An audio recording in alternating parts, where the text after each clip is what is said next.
অনেক আপুরাই কমেন্ট করেন যে বসা ব্যান্ড কলার কিভাবে কাটিং এবং সেলাই করতে হয়, তাই শেয়ার করলাম আপনাদের সাথে। প্রথমে আমাদের সামনের পার্টে গলা কাটিং করে নিতে হবে। তো গলার ছড়ানো দেবো 2.5 থেকে 3 ইঞ্চি।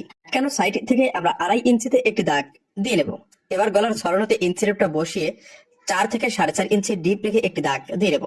এবার গলার ছড়ানো এবং গলার ডিপ একটি স্কোয়ার ঘর তৈরি করে নিতে হবে। এরপর আমরা গোল গলার মার্জিন যে নিয়মে দিয়ে নেই ঠিক একই নিয়মে গোল গলার মার্জিন দিয়ে নেব এবং মার্জিন অনুযায়ী গলাটা কাটিং করে নিতে হবে। এই নিয়মে গলাটা কাটিং করার পর গলাটা বসিয়ে ব্যান্ড কাটিং করতে হবে। তো আটকানো সাইড থেকে 3 ইঞ্চিতে একটি দাগ দিয়ে নেব। 3 ইঞ্চি মার্জিনে আমাদের সামনের গলার পাটা এই নিয়মে বসিয়ে একটি দাগ দিয়ে নিতে হবে। এই নিয়মে সুন্দর করে মার্জিনটা দিয়ে নেওয়ার পর আমাদের সামনের পাটটা তুলে নিতে হবে। এরপর নিচের দিকে 2 সুতা পরিমাণ সেলাইয়ের কাপড় ধরে একটা দাগ দিয়ে নিতে হবে।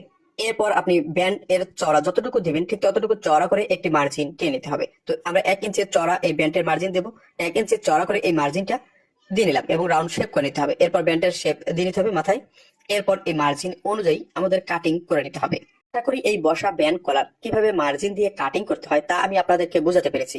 তো আপনি যদি আমার এই পেজে নতুন হয়ে থাকেন তো পরবর্তী ভিডিও দেখার জন্য অবশ্যই পেজটা ফলো করে সাথে থাকুন। এর পার্টটা আয়রন দিয়ে সুন্দর করে এভাবে বসিয়ে নিতে হবে। এরপর আরেকটা টুকরা কাপড়ে ব্যান্ড কলারের পার্টটা বসিয়ে নেওয়ার পর ব্যান্ড কলারের ভিতরের দিকে 1 সুতা পরিমাণ নিচ দিয়ে একটি সেলাই দিয়ে দিতে হবে। তো খেয়াল রাখতে হবে পেস্টিং এর উপরে যেন সেলাইটা উঠে না যায়। এই নিয়মে চারপাশ এক সমান করে সেলাই দিয়ে নেব।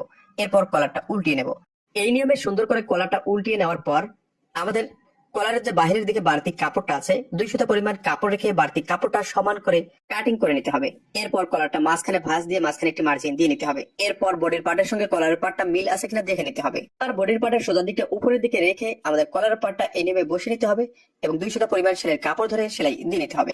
তো এই সেলাইটা দেওয়ার সময় মাঝের সেন্টার এবং বডির পার্টের মাঝের সেন্টার মিল রাখতে হবে। এরপর কাঁচা কাপড়টা কলারের ভিতরে গুজিয়ে দিতে হবে এবং কলারের বাহিরের দিকটা সেলাই দিয়ে কলারটা আটকাই নিতে হবে। তো নিচের কাপড়টা হালকা টান রাখবেন আর উপরে কলারটা সুন্দর মতো বসিয়ে দেবেন। এখন এই বিষয়টা বোঝাতে পেরেছি। তো ভিডিওটি ভালো লাগলে বেশি বেশি শেয়ার করুন। ধন্যবাদ।